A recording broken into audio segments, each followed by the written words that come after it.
Hello. Hi, my name is Takashi Kawashima.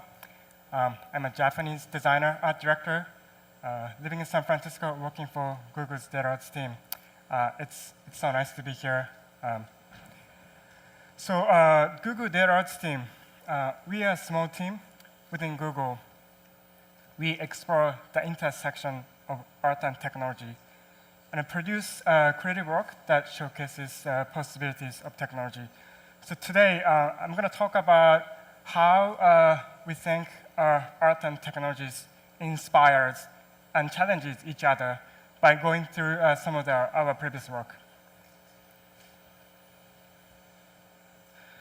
One of the platforms that we built and make is Chrome Experiments. We have created from interactive music videos, collaborated with the band such as Arcade Fire, to interactive data visualizations. We also have created a really big physical installation at one of the events in Canada.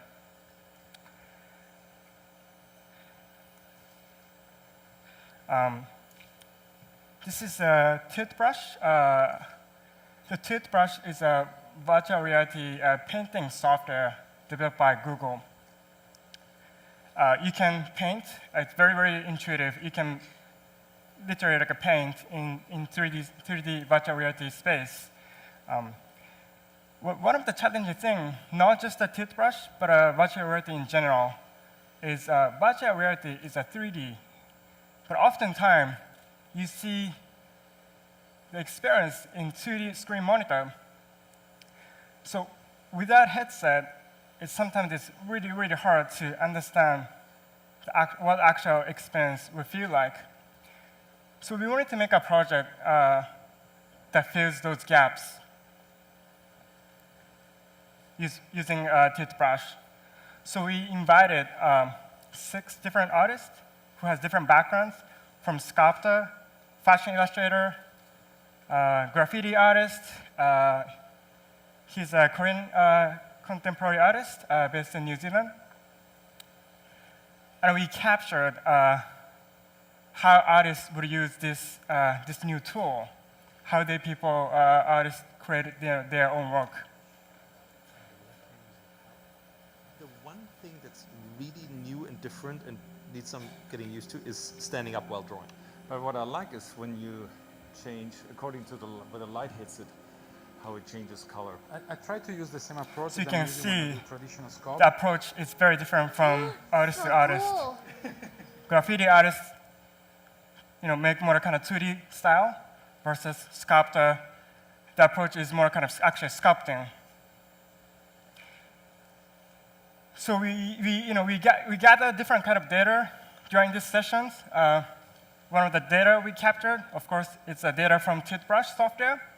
And we imported toothbrush software data into WebGL, which is the platform that you can play in web browser in real time. So you can see how artists created the piece from different any angle in real time. Also, we captured the head-mount display angles and locations, so you can easily switch. This is like an artist's point of view, so you can see how artist was actually painting from the artist's point of view. And since this is a website, you don't need to download any apps. You can just go to the website and the experience. So this is one of the data that we captured. Another data that we captured during the session is we used two cameras recording RGB information. That's the top two. And those two cameras are actually equipped with the infrared 3D sensor that allows us to record the 3D information. So that the bottom two, you can see the yellow-green, that means close to the camera, and the blue means it's far to the camera. So that allowed us to create an artist in 3D using point cloud graphics. So by combining those different data, that allows us to create this experiment, virtual art sessions.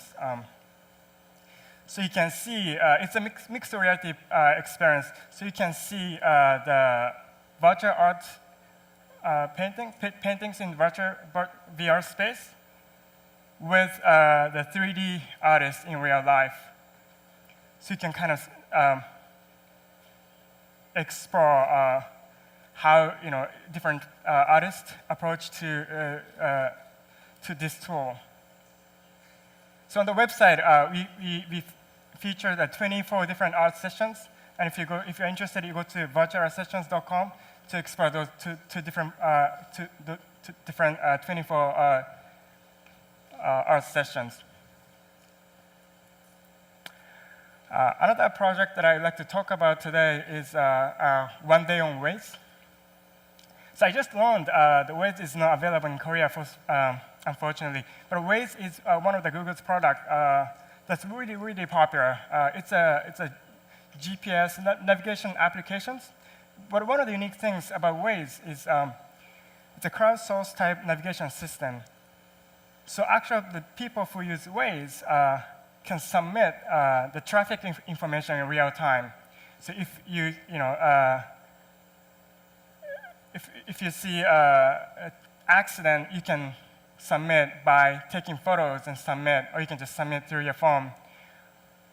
Or if you stop by a gas station and see the price, you can submit that data through the app. So we were fascinated about this data, and we created data visualization of how people are using this app on one of those days throughout the world, 12 different cities.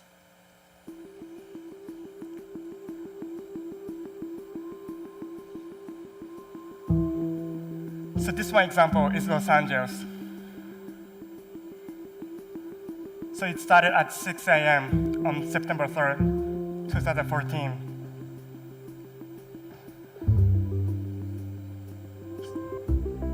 The green means it's the fast speed.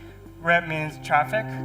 You see like photos popping up. So that's actually photos that are submitted by users on that location at that time. And you can also see like a pulse and also like a stroke around the photos. So that represents the different kind of data. Red means traffic, or blue means police. So by visualizing data of user activities, without even the map, it emerges the map of Los Angeles, city of Los Angeles. And if you're familiar with Los Angeles, you can easily identify where the Los Angeles airport is. You can even see Los Angeles airport, the terminal is a U shape, so you can see how people are driving around that U-shaped airport.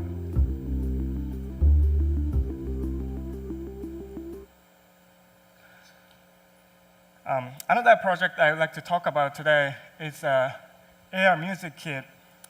So we often collaborate with different type of artists. The first project, the virtual art sessions, we collaborate with 6 different artists. For this project, we collaborate with sound artist Yuri Suzuki, based in London. Let me play a video. AR Music Kit, one of Yuri Suzuki's most recent audio adventures, is a technology that enables you to create a unique DIY musical experience Can you using turn up the volume? just your camera phone and some paper. Here's how it works. When the code or marker is picked up by the camera, The app translates it into a musical note and plays it back to you. Suzuki's Music Kit allows anyone with a smartphone to access a creative platform with which to make music in an unexpected and unusual way. Using this app, we can turn anything into a virtual instrument. Take the guitar, for example. Simply prepare the markers and attach them to any material, then cover the chords that you want to play and strum the guitar marker. The piano works in a similar way. Attach the relevant markers anywhere at all, and using your phone, you can play piano as you like. Finally, we have the music box. Create a musical pattern by organizing the markers in a certain way, any way you like. Then listen as the camera picks up the pattern and plays your tune. This technology has fantastic potential in developing do-it-yourself culture, empowering people to explore, create, and take control of their own musical experiences. No need for practice. Cut, stick, and play. So Yui, his approach as an artist, he always tried to make art that are very, very approachable for anyone, from kids to adults. So we really like his approach and concepts, and we helped to create this application. And we open source this application to everyone. So if you're an engineer, you can easily create a different kind of instrument by just with piece of paper and a phone. And the last June, at the event Google I/O in California, with using this application, we also create a physical installation. One of the installation is a gigantic music box that attendees can just put the piece of paper, post-it, and as the disc spins, the phone picks up the music note, so that attendees can easily create your own melody.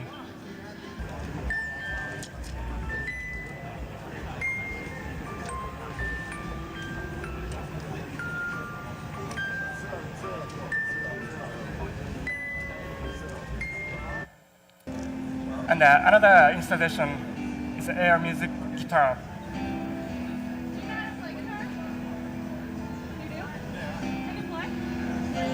I've never played a guitar like that though. So you can just pick up the post-it notes attached to the cutout guitar, and by covering the chord that you would like to play and the strum, it plays back the audio. So even if you don't know how to play guitar like me, you can easily start playing the music instrument, guitar, for example. As I said, we released this application for free and open sourced it.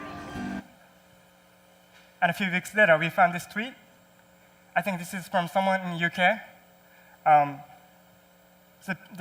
Someone who works for the senior citizen housing. So this gentleman using his walking stick and making that into guitar and having fun. And I found it's really, really fascinating. You know, making, again, like music, very, very approachable with just a piece of paper and a phone. You know, something that everybody has it. This is one of my favorite quotes from John Lasseter. He's founder, creative director, chief creative officer of Pixar Animations and Disney. The quote goes this: "The art challenges the technology, and the technology inspires art." Technology and art has been always intertwined for a long time. For example, when I say art, what kind of art that popped in your head? You know, you might think painting, but painting was not available long time ago. The painting became available because of the invention of ink, pigment. And artists adapted the science project to express our own feelings. Film, for example, film was started as a science project as well, but we adapted to make photography to create a film cinema. And I think that the relationship of art and technology has been strongest than ever before now. This is a supercomputer, probably like 30, 40 years ago. When a computer used to be super expensive, it would take entire room. But you could do so little thing. But now, just the phone, the computing is much, much faster, powerful than the huge computer that we just saw. And it's very affordable. Everybody has it. And now you can write an essay, write blogs, take photos, and share that with your friends, share that to the world.